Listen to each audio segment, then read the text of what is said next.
Are there degrees of punishment in hell? Of course.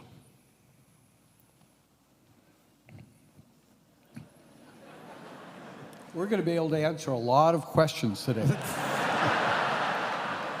I think the New Testament makes it clear. There's at least 25 references in the New Testament that speaks of the various degrees of punishment and reward or reward in heaven relative to the degrees of sinfulness of sin.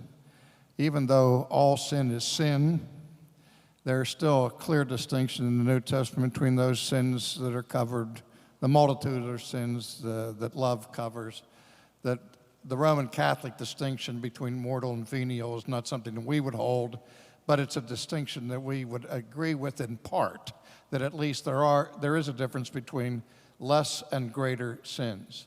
And the New Testament follows that again and again. And the point that we're talking about here is that we are heaping up our sins against the day of wrath, heaping up wrath, piling it up, treasuring it up, according to the Apostle Paul. And so it's not like if I commit one sin, I've heard a guy say, well, I've lusted after I've already committed that sin, so I might as well go ahead and finish the action. No. You're just entering into a more egregious violation of that previous sin. I once heard a psychiatrist speak a refutation of the ethics of Jesus, because Jesus said that every sin is equally heinous. He says, and anybody knows better than that. And I said, Jesus never said that every sin is equally heinous. Jesus said that every sin is real sin and violation of the character of God and all the rest.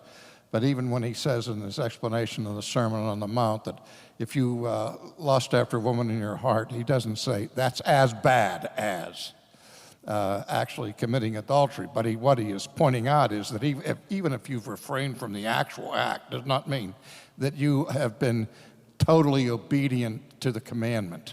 And so Jesus expands the implications and repercussions and consequences of the commission of sin, showing that the Pharisees in their oral tradition had a simplistic understanding of the prohibitions of God. But Jesus never said that all sins were equally heinous.